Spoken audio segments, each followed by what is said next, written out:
Good morning, everybody. Namaskar to all of you.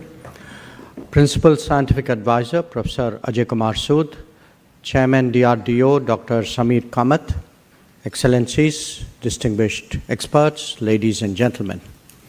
It gives me immense pleasure to welcome you to the conference on 50 years of Biological Weapons Convention, Strengthening Biosecurity for the Global South. I extend warm greetings to all of you, especially colleagues from the Global South. Your presence today gives this conference its purpose.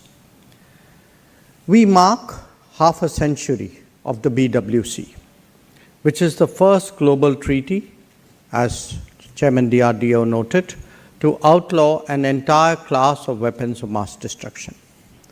The BWC, building on the Geneva Protocol, a century back from now, drew a clear moral and legal line. Disease must never be used as a weapon. Biology must serve peace, not advance harm. Even as science races ahead, the BWC remains the guardrail between innovation and misuse in the life sciences domain. But we must ask ourselves and the world a hard question. Will this norm stay strong for the next 50 years? The answer depends on the decisions we take now. The international security environment has become more uncertain. Rapid developments in science and technology have led to the availability and the affordability of sophisticated biotechnology tools and a marked reduction in the costs of sequencing and synthesis. Recent outbreaks, including the COVID-19 pandemic, which affected each and every one of us, have imposed a steep learning curve for policymakers and practitioners alike. These developments have raised new questions to be considered in the context of the implementation of the BWC. It is clear that whether a biological threat is natural, accidental, or deliberate, it moves fast. It defies borders, and it can and has overwhelmed systems. Public health and security may look like separate worlds. In reality, they actually reinforce each other. Systems that detect and contain natural outbreaks and also help counter deliberate ones. Strong health systems are strong security systems. No country can manage such threats alone. There is no single solution, but international cooperation comes to being the closest to one. This is precisely why the Global South must be central to today's discussion. Many countries in our regions still face gaps, deep gaps, fragile healthcare, weak surveillance, limited laboratories, slow emergency response, and unequal access to vaccines and medicines. These are not just developmental issues, they are also global risks. If biosecurity is uneven, so is global safety. The Global South is the most vulnerable and has the most to gain from stronger biosecurity. It also has the most to contribute. Its voice must therefore shape the next 50 years of the BWC. India recognizes this responsibility. India remains committed to full and effective implementation of the BWC. Over the last 2 decades, we have built strong capacities across public health, pharmaceuticals, vaccines, and biosciences. India is known for a reason as the pharmacy of the world. I urge you today to consider a few facts. 1, India makes 60% of the world's vaccines. 2, India supplies over 20% of global generic medicines, with 60% of Africa's generics coming from India. 3, India is home to nearly 11,000 biotech startups up from just 50 in 2014. Now, it is the third largest biotech startup ecosystem worldwide. 4, our health care investment has grown sharply with major progress in digital health.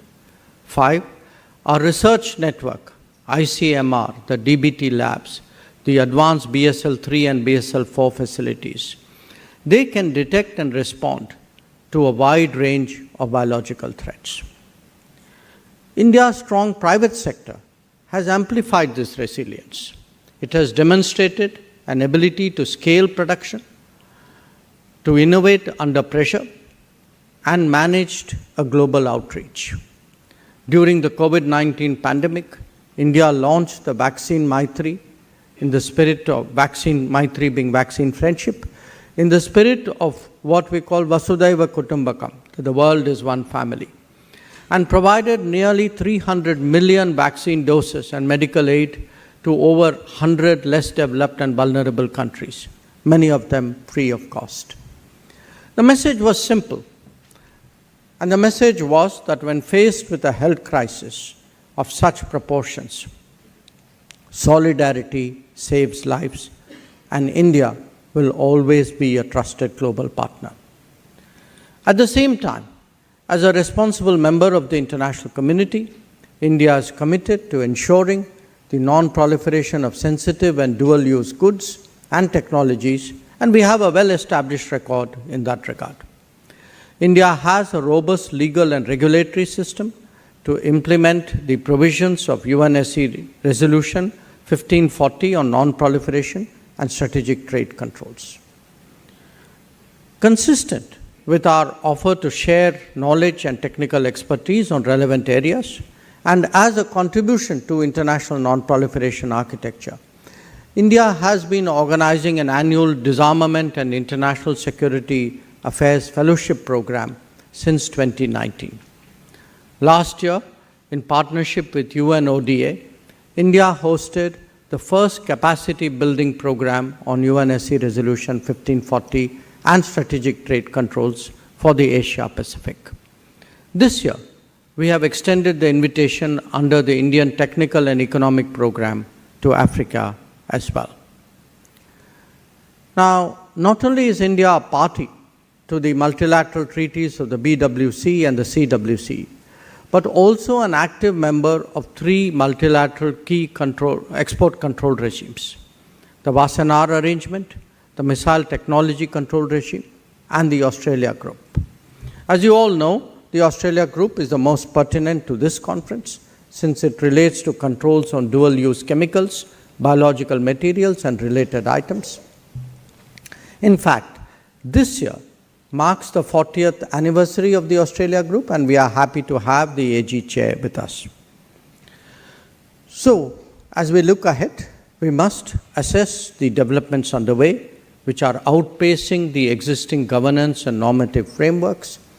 Scientific tools are evolving faster than global rules.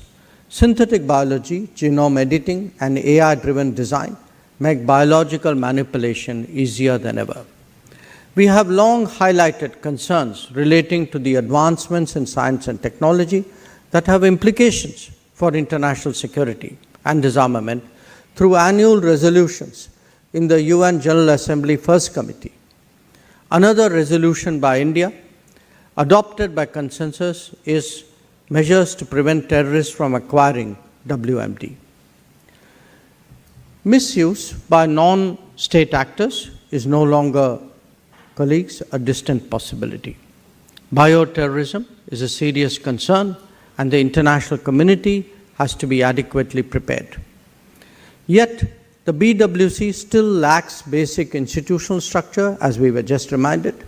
It has no compliance system, it has no permanent technical body, and no mechanism to track new scientific developments. These gaps must be bridged in order to strengthen confidence. India has consistently called for stronger compliance measures within BWC, including verification designed for today's world. India supports international cooperation and assistance enabling exchange of materials and equipment for peaceful use. We have further called for systematic review of scientific and technological developments so that governance does indeed keep pace with innovation.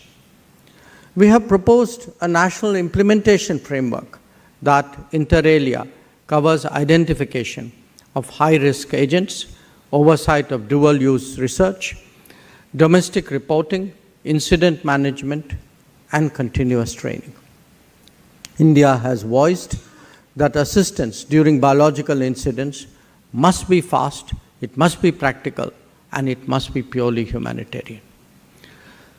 For 50 years, BWC has stood by a simple idea, one simple idea, that humanity rejects disease as a weapon. But norms survive only when nations renew them. The next 50 years will demand concerted action. We must modernize the convention. We must keep pace with science and strengthen global capacity so that all countries can detect, prevent, and respond to biological risks. India stands ready. We remain a trusted partner to the Global South and a committed supporter of global biosecurity. So let us use this opportunity not just to look back, but to prepare wisely for the future. I thank all our participants who have made the journey to India to attend this conference. Your presence in itself is testament to your commitment to the BWC. I wish you all fruitful discussions and food for thought in advance of the next session of the working group of the strengthening of the BWC and the meeting of state parties in Geneva next week. Once again, my best wishes. I have today the Parliament session, which is opening in about 20 minutes.